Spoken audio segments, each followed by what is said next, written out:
Hello and welcome back to the shop. So as you guys know, it's been a crazy couple of months. Most of my work, my air conditioning refrigeration work, we do a lot of commercial kitchens. Obviously restaurants, those have been pretty much out of commission for a while except for takeout.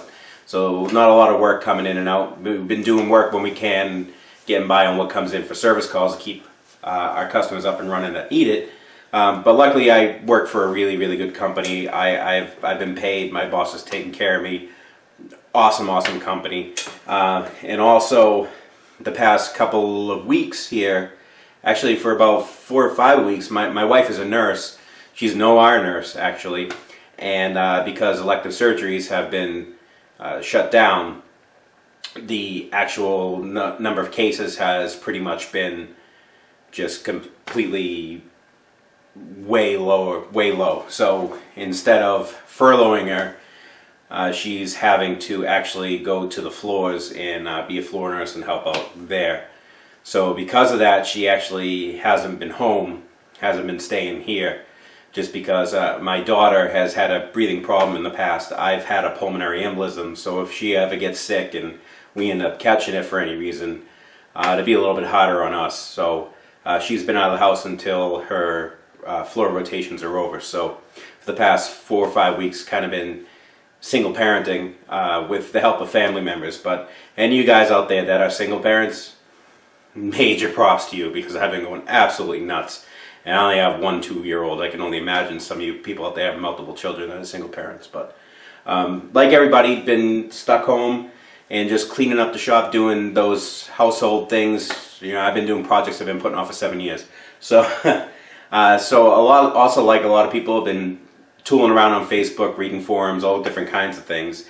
And somebody had posted on one of the Southbend Facebook pages that Grizzly was having a sale on Southbend parts, and they are. It's 40% off. Now Grizzly, who's well known for woodworking machinery, import machinery, stuff like that, they bought the rights to the Southbend name and also Southbend's existing stockpile at the time. So they do have spare parts, and they've always been really expensive, but they've had a 40% off sale, so what the hell, I figured I'd go on there and see what I can find. And there's a lot of decent stuff on there. Some of it is really expensive, but you gotta realize it is NOS stuff. I managed to pick up a new crossfeed and compound nut for the 13 for pretty much about the same price I would pay off of somebody off of eBay, or pretty much the same price I would pay just to buy a tap to make my own. And I also found this little item we're going to take a look at and we're going to install. Now before I even start, there were none left. I got the last one. I'm sorry. And it was pretty cheap. It was like $80, $85. I've never seen one of these in the wild. I knew they existed. I've seen them in the catalogs, but I've never seen one in the wild. So why don't we come in here and we're going to take a look at this guy and see what we got in the magic package over here. Okay, just so you know I'm not lying, obviously. It says Grizzly on there. And what we have, these are the 2 nuts. So this is for the compound, this is for the cross slide.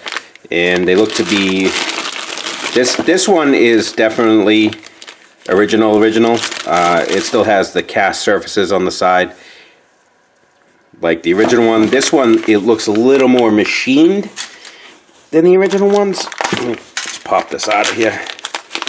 And if you look at the package, it says, actually, you know what? It doesn't say it on the package. It says on my invoice, it says made in TW. So I'm assuming that says made in Taiwan. But it's pretty good quality. Again, for the price I paid for this, I wouldn't have been able to buy the tap to make it. So. But what we really want to take a look at is this guy here. And you can see, still in this original box, even has a part number right here. It says CE9130. Again, if you're searching on Grizzly's website for any parts, you're going to want a parts list. You're going to want to type in the part number.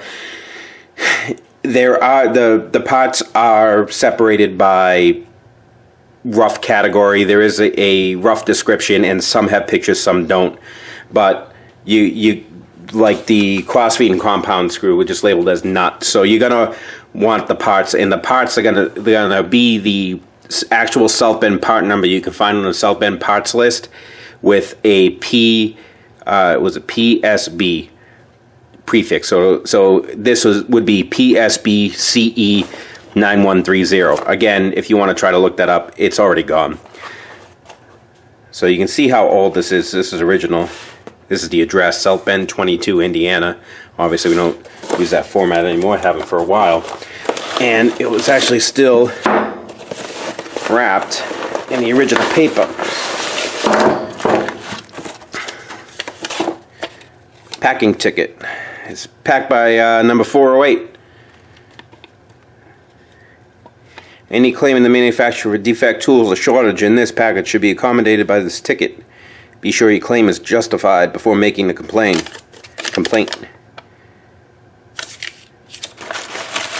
So what this is, here's a screw.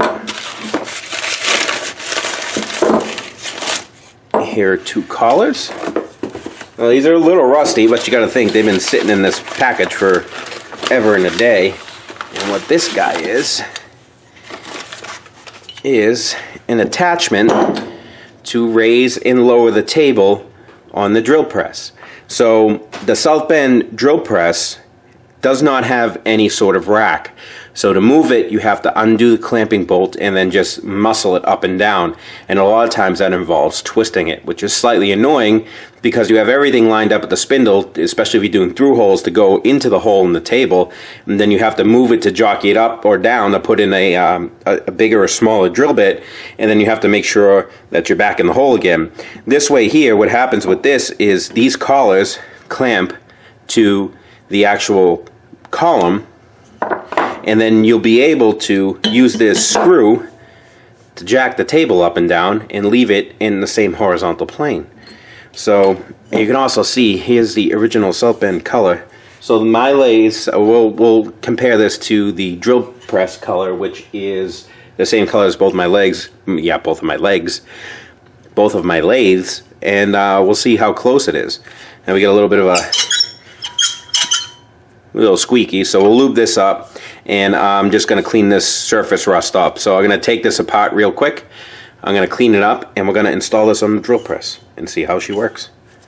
Just taking this apart to just clean the surface rust on there and lube up the handle there, and I took out the worm gear, and I just found it funny. I don't know if you guys can read that maybe, but that says Boston, USA, so this was made by Boston Gear, and it actually has a part number. The taper pin holes through part of it, but it says DH10 something. So I mean, that's an off-the-shelf part from another manufacturer. This gear here, the mating gear, is definitely made by them. It's made out of cast iron, and this is steel. Okay, so we have everything all cleaned up. Just took some Scotch-Brite real quick, took all that surface rust off of this, 2 seconds there. Also took it apart and put some grease in there, and you know, we're nice and quiet now, no squeaks. A lot of the stuff that you saw in it that was yellow was actually the Cosmoline. It just took a little bit of acetone that got that right off, everything cleaned up. So now to get this on the actual post, we either have to take the base off, which on this unit, this base does not come off. When I had originally rebuilt this, I tried to get this post out of the base, and it just wasn't happening. So we're going to have to do the opposite. Everything's going to have to come off the top. So in our case, we have to take the actual head here off, the motor off the back, and on top here is the multi-speed attachment, the high-speed attachment that sits on top of the post. So we're going to take all that stuff off and the table off to get at the bottom. And we are probably going to have to end up drilling a hole in the bottom of the table to sit the screw into. We'll look at that when we go. In the meantime, let's go ahead and take all this off. I have my power unplugged. The way this goes is power goes into the head first, from the head switch out to the motor. So I just disconnect the motor, I take the motor plate off, and then take the multi-speed attachment off, and then hopefully lift this whole thing up. I think I can get it by hand. Worst case scenario, I do have a engine hoist on the other side. I know it's pretty hefty, but I'm pretty sure I can get it off myself. So let me go ahead and start taking this apart.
Okay, just literally took like 2 seconds, so now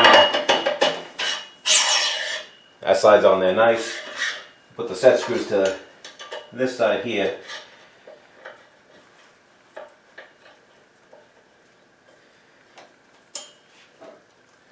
The attachment.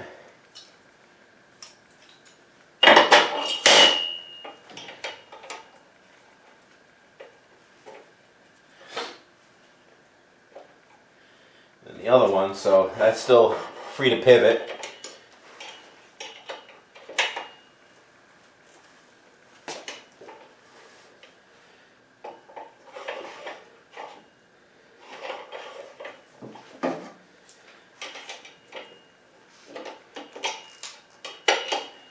You still got some cosmoline in that thread.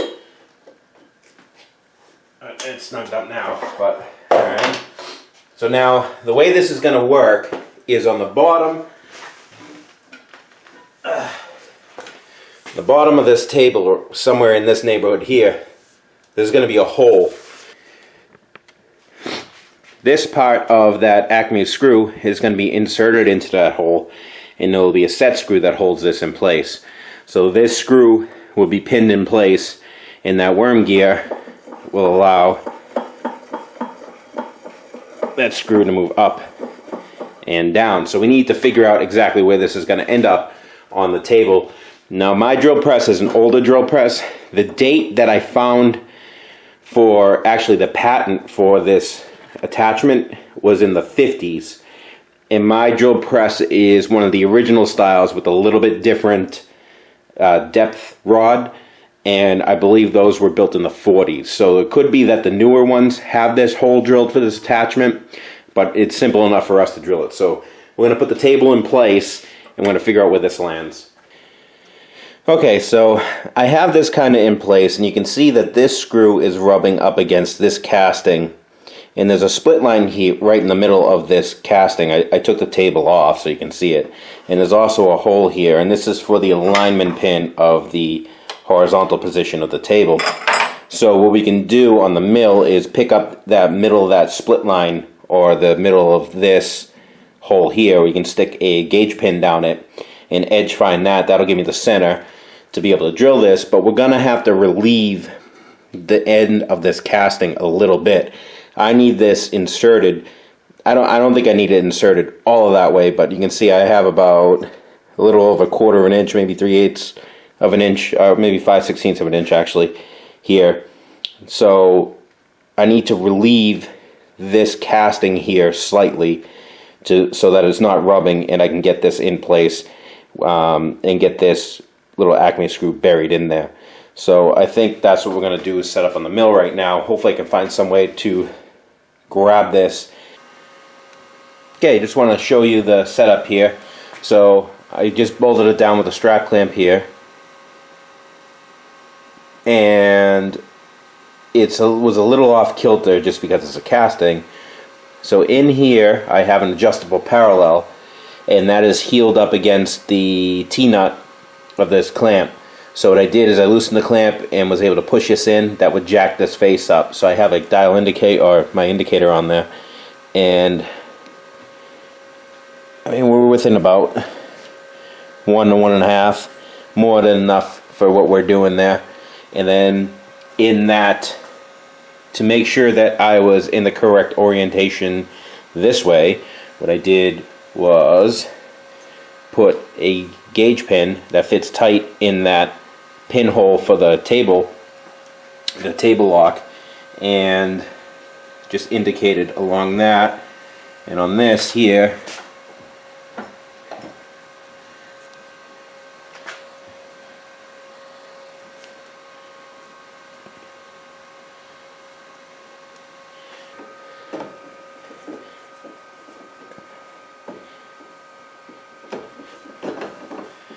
we're within about 1 there in that direction, so that's more than enough for what we're doing. Okay, double checking everything with a square. I'm reasonably certain that this hole and this hole were drilled at the same time after they did this. These are perfectly in line. so I can center find off of this here. And I'm also pretty sure we're within about anywhere between 5 to 10 in this direction here. I just took my indicator and swept the inside down on this, and about halfway down I moved about 4 thousandths. So more than enough in tolerance for what we're doing, because we're just putting a shaft in there and putting a set screw. So okay, so I have my end mill in here, we're close.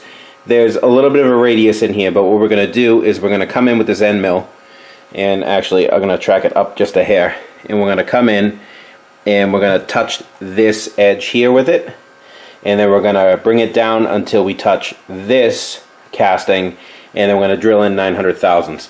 I measured 950 thousandths on that stud.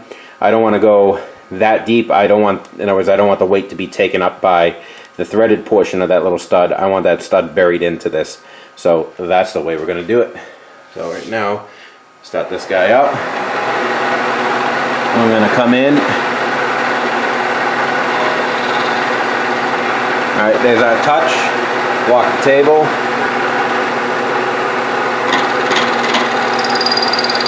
That's not flat yet. And we're going to stop him right there. Lock everything down. And we're going to go 900 thousandths.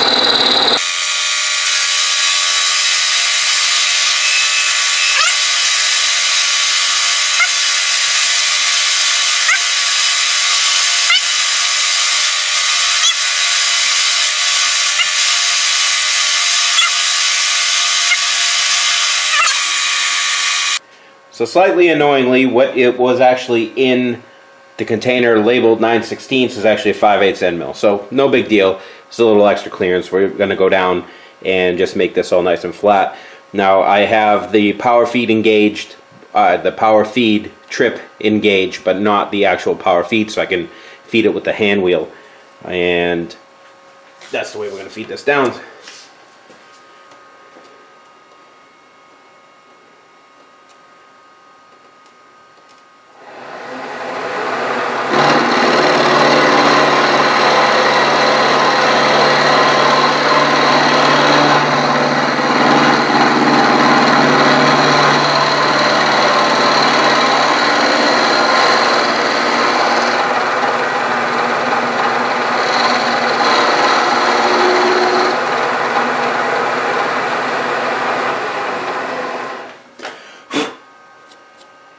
And that'll work. Okay, so now we just got to get this centered up and set for the set screw. So I have that gauge pin just loose in the chuck here, and we're going to use that as our alignment pin for our 10/32 set screw. So just gonna find where we got to go here.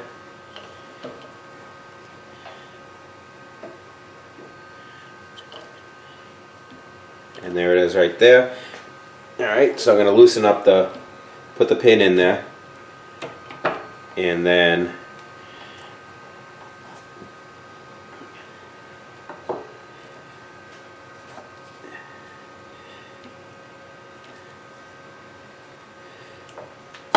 okay, hang on.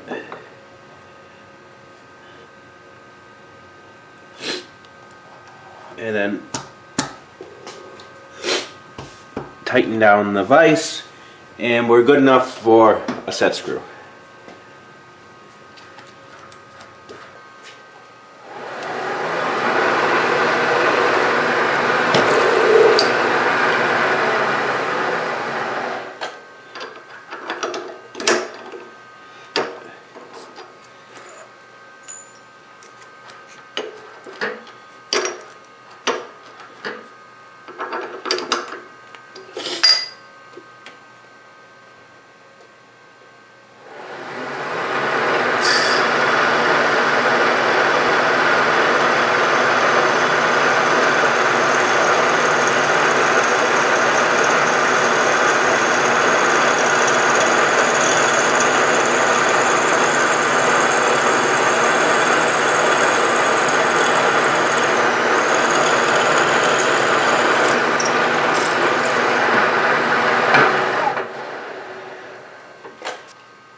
Okay, so what we're going to do is take this.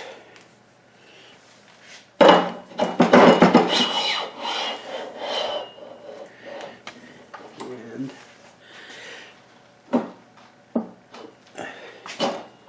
there it is. That's on there. And that's right in the middle.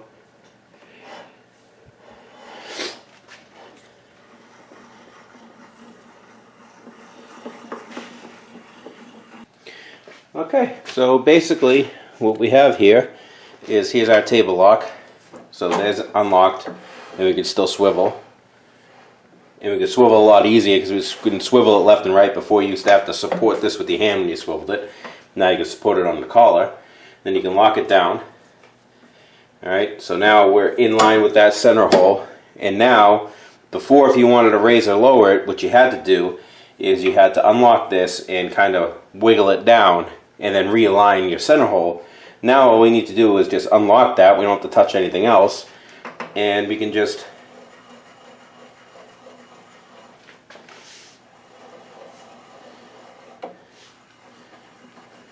move it up and down with this.